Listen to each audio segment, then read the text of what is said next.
Hello everybody and welcome back to another episode of Kerbal Space Program Beyond Horizons. We are using the Verve to fly, I think, about 36 tourists up to Starport 1, where we will refuel and move on to Tavern 2, our space hotel. Now, those of you who watched the last episode will know that the Verve is far from a finished space plane, and it's still technically in its experimental phase, and I'm using it to fly tourists because, well, you know, it's all about money really, isn't it? Some of the stock tourist contracts don't have a deadline, but some of the extra ones I've added via mods do have a deadline, so I didn't really have time to do any more testing, so I need the money. So we're flying them on the Verve, and we're not telling them that it's probably not a functional spaceplane just yet. Though I'm sure they'll find out soon enough. Now we're just rendezvousing with Starport 1. We're not going to be transferring them over to a shuttle because firstly, the shuttle I don't think has enough seats, and secondly, it takes so long to transfer crew on Starport 1 just because the game runs at about 2 frames a second. So the Verve will be refueling at Starport 1 and then taking the tourists directly to Tavern 2, no layover required.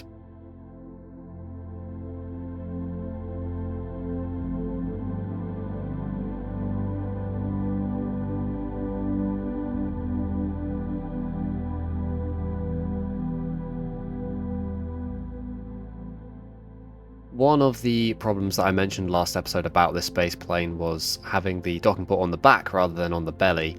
This is a bit of a problem because you can see that tailplane is uncomfortably close to the station. Luckily it's just long enough not to hit anything, but I was worried about, you know, smacking a window out and removing all the oxygen from the space station and suffocating my tourists. I don't think that would look very good PR-wise. So why didn't I just rotate the space planes so that was in an orientation where that wasn't possible? Because I'm lazy, and turning this plane about its yaw axis takes a very long time in space, so I decided to just risk it. Luckily it didn't turn out to be a problem, and the space plane is long enough that the tail plane misses the space station. And I don't know if you just caught it there, we're getting some very weird graphical glitches. That's normally only here at Starport 1, I haven't noticed it anywhere else, but yeah, sometimes we do get like this weird, I don't even know what you call it, like this trailing effect? I don't know what it is, but yeah, I think the game is just kind of struggling to load everything at the same time here.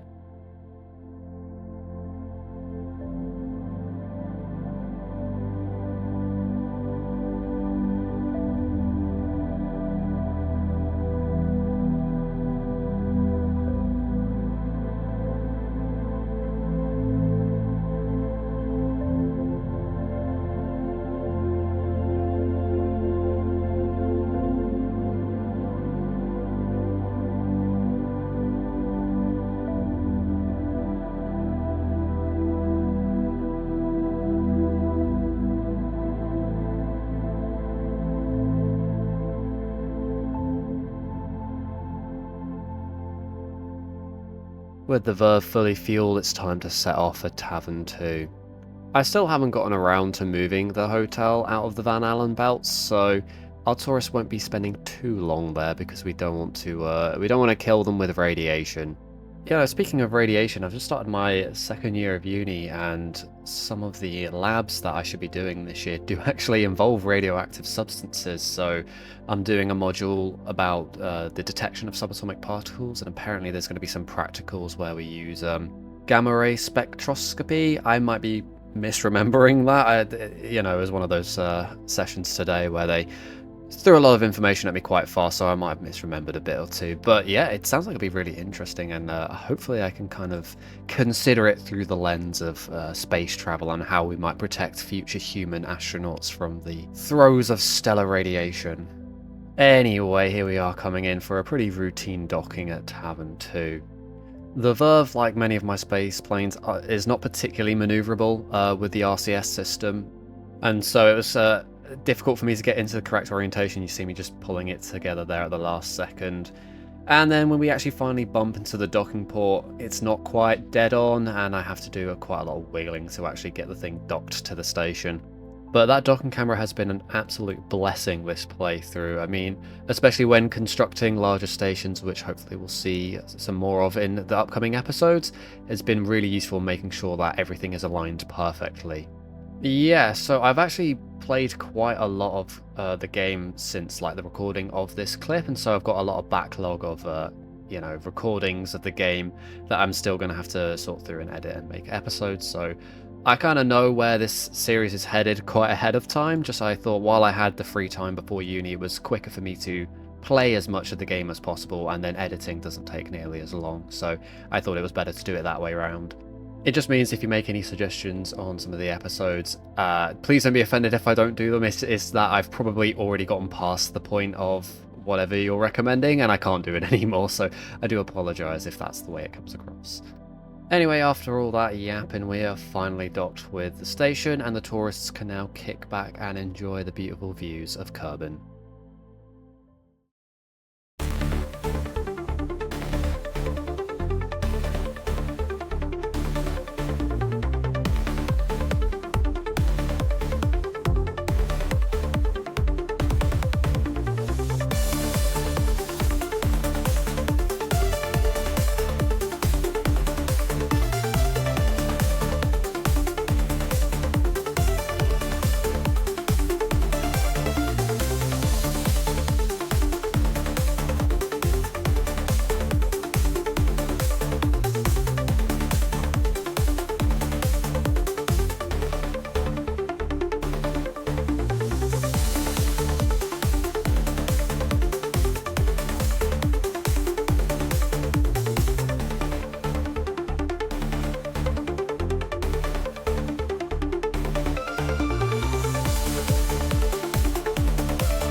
We're continuing with the Eve project by testing Zagreus 2.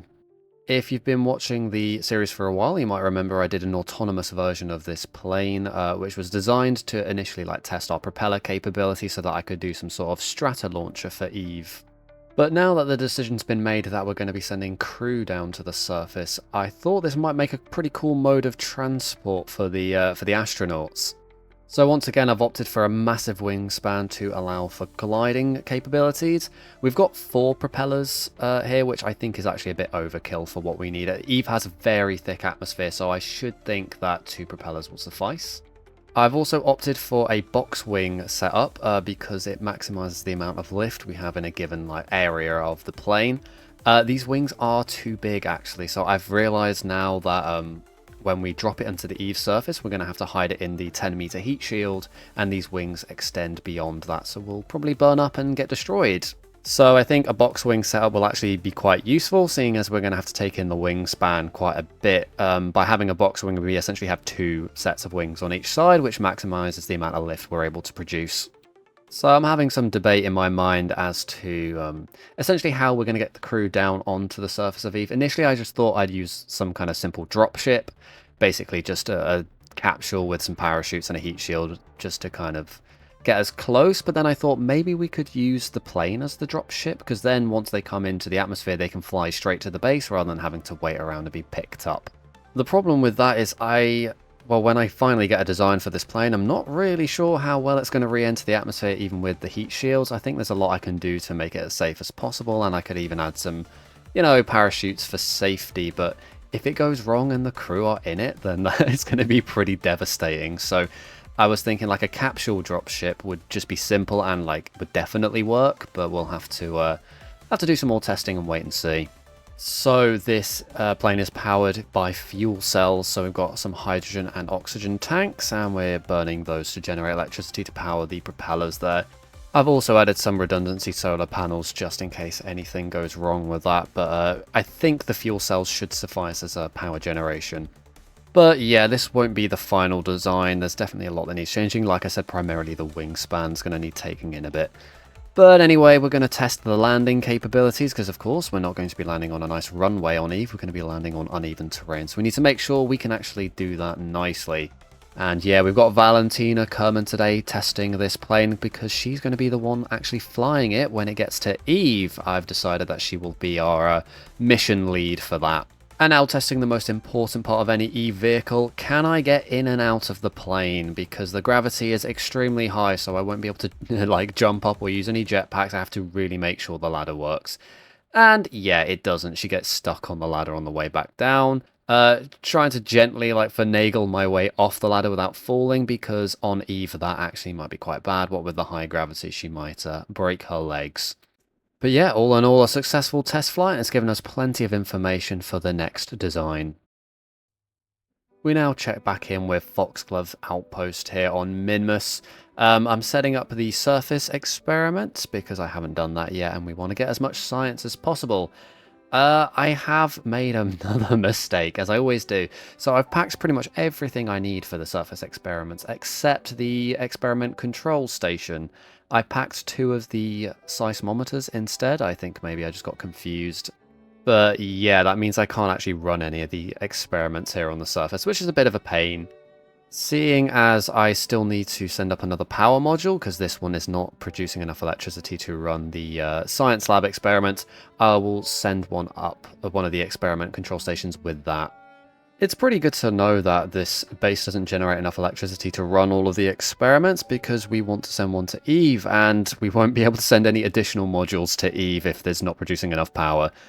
Here I am just checking the pod lander. I thought maybe there's a chance I brought some surface experiments with that and then a control station there, but I didn't, obviously. So I will have to send one up with the additional power module when we get that delivered.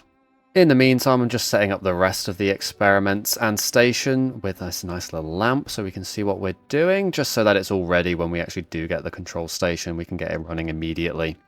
It really is a good thing we're getting all of these kinks ironed out while we're just testing here on Minmus, because if we had any problems on the surface of Eve, it would be much harder to fix.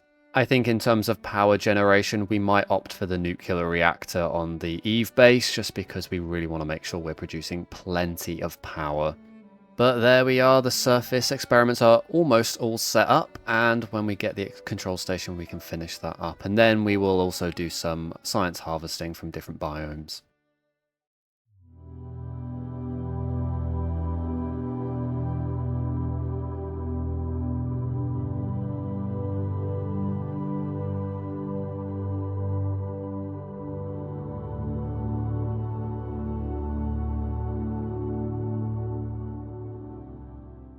We quickly check back in with Pod 2, which is making its course correction on its way to Juno. We're almost there. We launched everything in episode 5, I believe, and we're now on episode 16, so it's taken a long time for everything to get to Juno, but we are almost there. You might be able to see it there. The Valkyrie is 40 days away from its encounter with Juno, so hopefully we'll be seeing that in the coming episodes. You know, I didn't actually realize this until now, but in the time that it's taken the Valkyrie to get to Juno, we have constructed the Orpheus, launched the Orpheus, and then landed all the probes before we've even gotten to Juno. So, yeah, it's taken quite a while, but it shouldn't be too much longer.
So the Verve is coming straight back from Tavern 2, and of course I've overshot the runway by a considerable margin.